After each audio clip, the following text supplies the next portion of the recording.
to the session. Greeting of the day. I have already told in the previous class that about the various steps involvement. We have seen this image also. With respect to these images, we are going deeper. I have few factors also to get learning of this eddy current responses. This eddy current depends upon a few factors. What are they?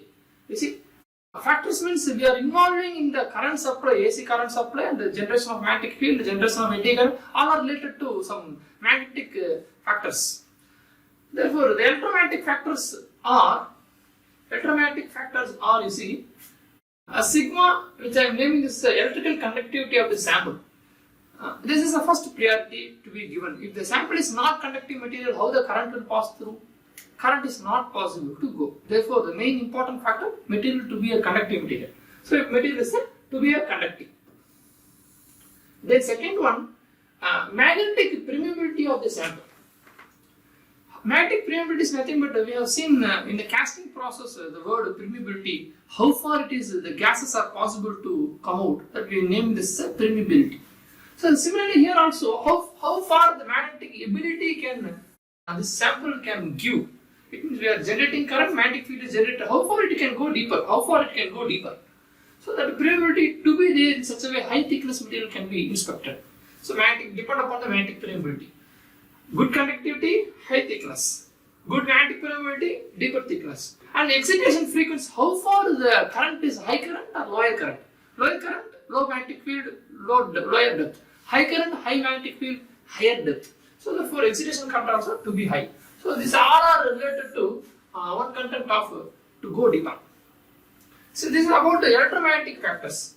Few more are there of geometric factors. You see, coil parameters. I told you not only the sending of current but also ability of receiving the current, which is about the coil, which is how many windings are available on the coil. How many windings are there? This image you can see. This image you see number of turns. Here 1, 2, 3, 4, 5, 6, 7, 8 turns are there. So after number of turns increasing, current ability can increase, magnetic field also can increase.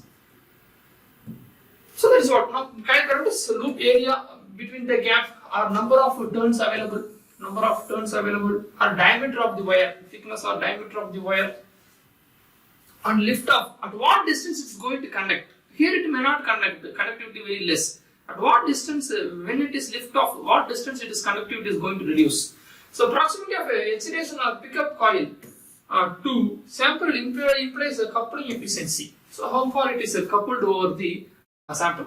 The sample geometry may be a thickness component compared to the skin depth, shape or lateral dimensions, all are important here. Probe proximity of the sample edges, how far the probe sharpness is there, how far we can able to touch, how far the eddy current diameter can be generated. All depends upon the geometric factors. So involving all these things is going to affect the eddy current responses. So this is all you have to keep in mind. Eddy current density and depth of penetration. You see, eddy current, the concentrate near the surface adjacent to the excitation coil. So it is eddy current is going to concentrate only nearer surfaces. I just discussed nearer surfaces. Okay? And then their strength decreases with the distance from the coil. So it means, the strength is nothing but how far it is going deeper.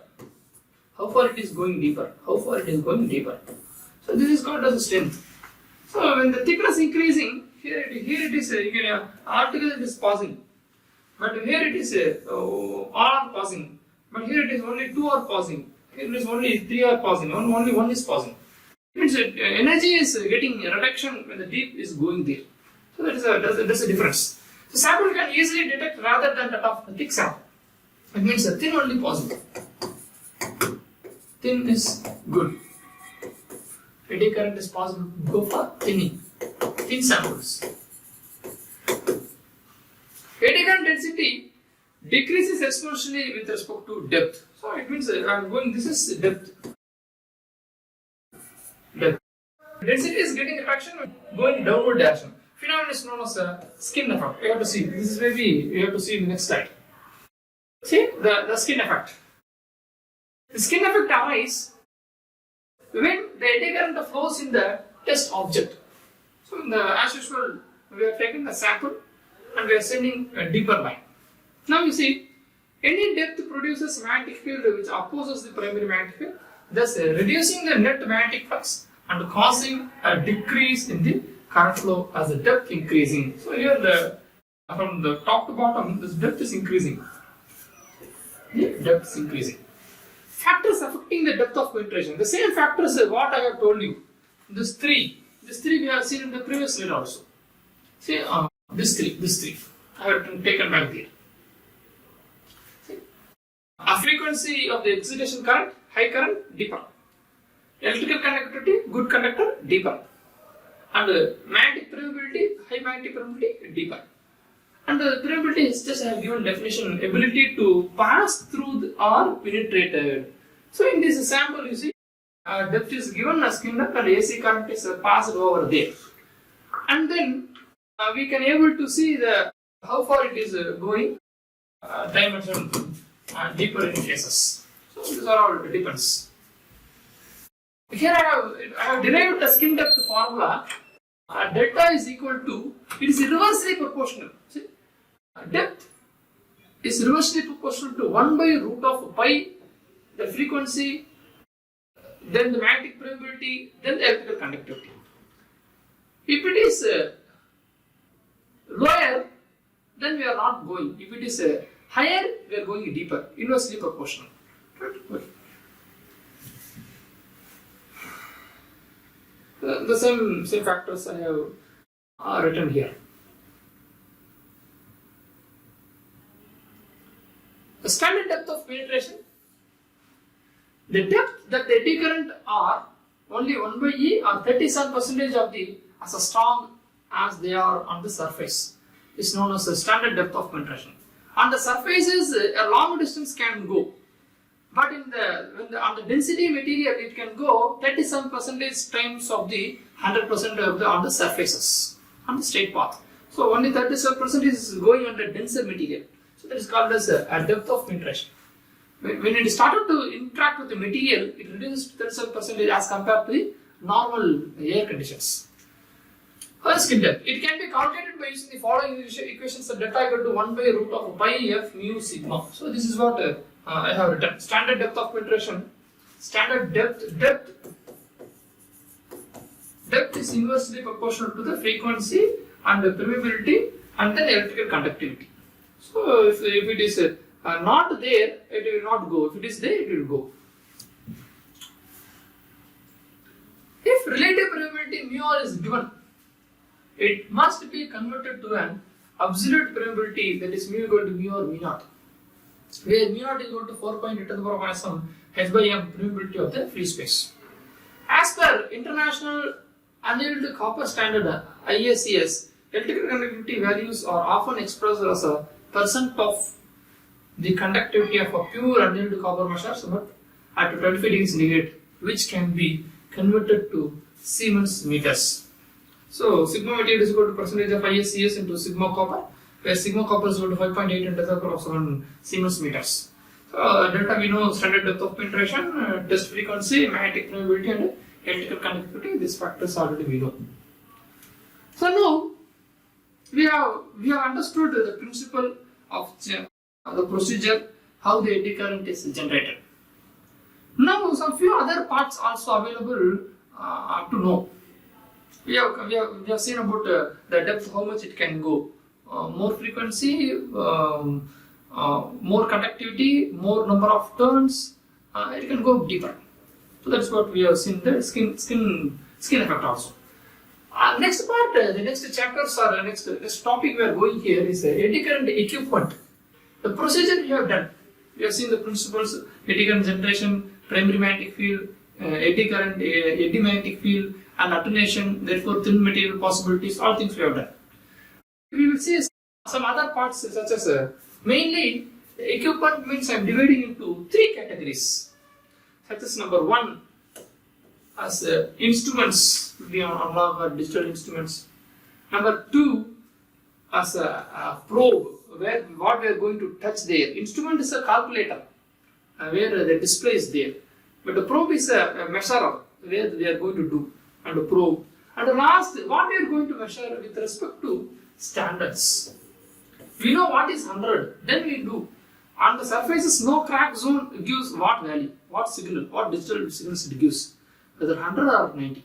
It varies depending upon the material's property, based upon the conductivity. So all those things are converted as the reference standards. From the reference standard, you have to use probe, you have to use instrument and touch and verify and compare with the calibrated one. And we can, if calibrated one and the touched one differs, if it is same, no crack. If it differs, we understood that there is the crack availability. Equipment for eddy current inspections are much divided. Diversified proper equipment selections is important if accurate inspection data is desired for the particular applications. As a minimum, at least 3 basic pieces of equipment are needed for doing the eddy current examinations. That may be the instrument and the probe and the reference blocks. Reference blocks, standard blocks. Some piece of reference is there, we have to touch and then we have to start the experiment. So number 1 I am going on this is the number 1. So this is number 1 I am going here. So number 1, instrumentation. Eddy current instrumentation are available in the large variety of configurations. They are commonly classified by 3 types. That is maybe the analog meter, maybe the digital meter, or maybe the eddy scope impedance plane display. Normally we have seen impedance is nothing but a total resistance of the setup. So through that method also we can able to calculate. Maybe analog and digital meters calculate about how much magnetic field, how much current variations are there, and it gives back the eddy current signals. But here we are comparing the both together impedance, both resistance and inductive reactance. Combinedly we are seeing the eddy scope. Now we see the analog meter. On the equipments, on the instrumentations, we are seeing about the analog meters. First one, this A option. So A, B, C are there, then I have taken A. So they are used in many different inspection applications, such as maybe all equipment, any equipment, maybe the digital equipment or maybe the analog equipment. Total eddy current applications used for doing some crack detection process. Still, there will be some micro cracks, and we are sending the signals, and signals is going to change. So that is how we are finding the crack. So that is how. So crack detection. Maybe not only the crack detection, but also the material thickness measurement, how far it is going deeper, and non-conductive coating measurements, or maybe the conductive coating measurements, anything possible. If the conductive coating is there, the conductivity happens when we are here. Non-conductive happens even we are touching, maybe conductive may not happen, it will go deeper. So something it will take a range of lift up. Range of lift up can be measured in these 2 cases. So this image shows you a digital meter which you are seeing the signals in the digital format, maybe in the analog format. So likewise in the magnified changes will happen, we have to measure. Second one, on the equipment or the instrument or the digital meters, you see, we are talking about this one. Both going to give the same applications of crack detection, thickness measurement, or maybe coating thickness, conductive coating thickness, non-conductive coating thickness. Applications are common, but the accuracy we are increasing here. As compared to the analog one, the accuracy is not there. But here it gives in accuracy in 0.000. So 0. Maybe 0001. So some accuracy we have numerically we have increased. They are designed to examine the conductivity of a test component, or maybe the non-conductivity of the coating thicknesses. Applications are same. Maybe the conductivity of the test or the non-conductivity coating. So here also we have seen the same. Conductivity, non-conductivity, coating thicknesses. Applications are same, but the accuracy we are increasing. These meters tend to have slightly higher accuracy. So that's what I keep on telling. Higher accuracy than the analog devices, because it will give you a more precise value. What is nothing? Precious is nothing but 0.0001 is the precise value. So about digital meters. Next, I am coming to the AT scope, impedance plane displays. AT scopes are another category of instrumentations, and they are present in the inspection data in the form of impedance plane diagrams. You see, on the impedance diagram, the total impedance is displayed by the plotting the resistance component. Resistance may be resistance of the substance or of the component, and may be the inductance reactance of the component at a 90 degree each other, because we have seen there the phase shift of 90 for the inductive reactance when we are doing the cyclic graph. It's the same diagram we have seen there also. On the x-axis we have taken the resistance, and y-axis we have taken the inductive reactance. So in the x-axis I'm plotting a resistance R, and in y-axis plotting an inductive reactance X, and the whole angle is nothing but a 90 degree shift. So I have to give some definition also here. We know this. Resistance is nothing but it is the opposition offered by the substance, maybe the specimen, to the flow of current. So we are sending AC current, but it is opposing, it is resisting, it is not permitting to pass through. That is called as resistance. You know, we do resistance when we are getting someone is hitting on us. We do some resistance and we return back by giving some beats. So similarly, the inductive reactance, it is an opposition reaction of a coil against.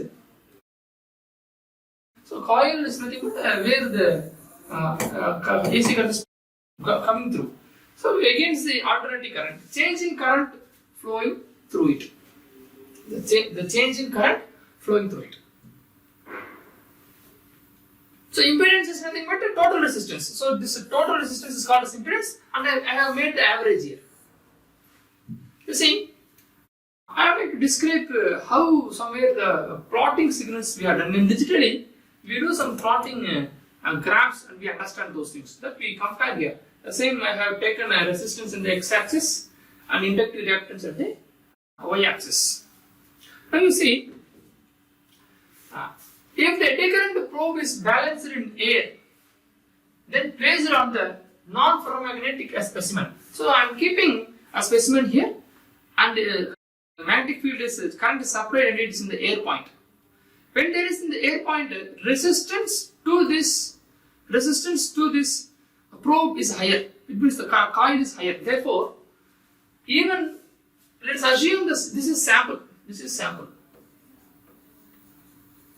On the non-touched movement. Non-touched movement resistance is not there.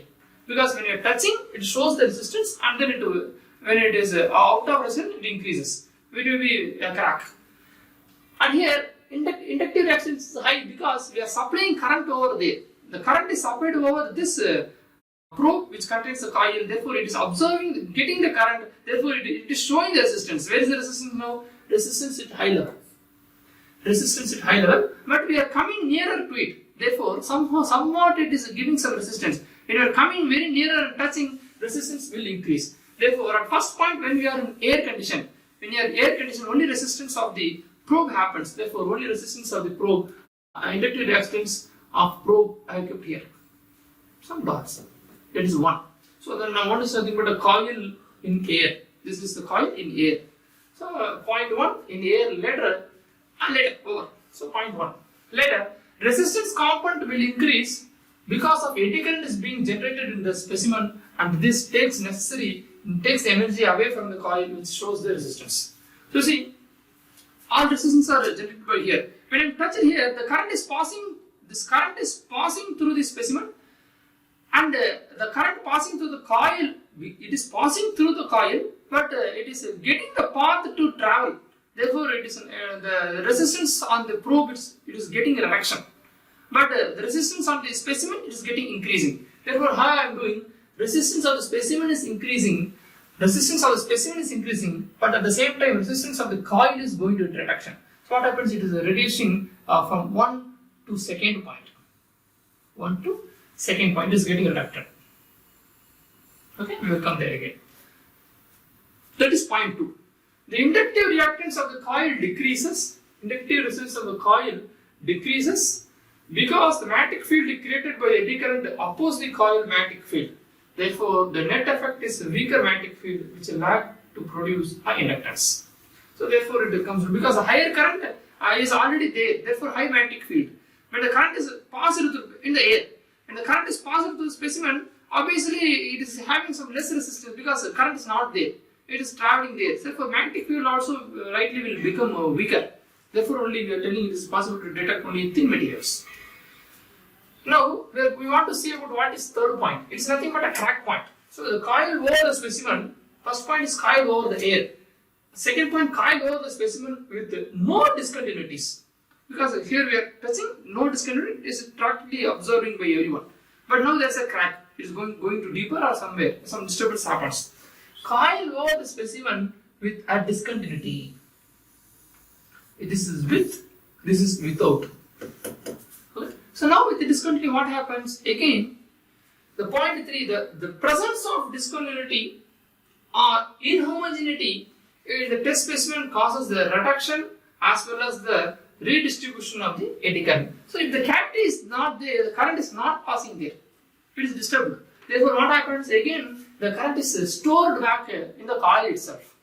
The cavity is there, the material is not there. How the current, where the current will move? Current is not possible to move. Then if the current is not moving, resistance is here, up to then the resistance is increasing, keep on increasing. Immediately when cavity comes, cavity means current is not possible to jump. Therefore, again the resistance has been, current has been stored in the coil itself.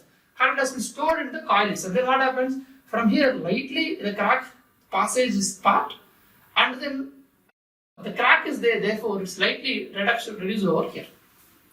So again the plot comes to the cracked portion. The coil over the specimen with the discontinuity. Resistance on the specimen reduced, at the same time as there is a resistance slightly increased because of there is no permissible places are there to passing of the current to the specimen. It is held back by the coil itself. Therefore, the current is increasing from this point to this point. It is increased. But when it is in air, again complete current is held by the coil itself. When it is in the specimen with the crack, the coil is lightly reduced. But even though it is not compared as like of resistance of the specimen. So likewise, we can lightly interrupt the graphs also. Now we came to the first one is over, instrument. First one is completed. The second one of probes. Basic piece of equipment are needed for any eddy current examinations such as probes. So that means out of the 3 main important parts, I have completed the instrument, and I want to do about the probes, and also later we have to do about the reference standards. So the classifications listers are there, we have to see. The remaining part of the subject we will see you in the next session. Thank you.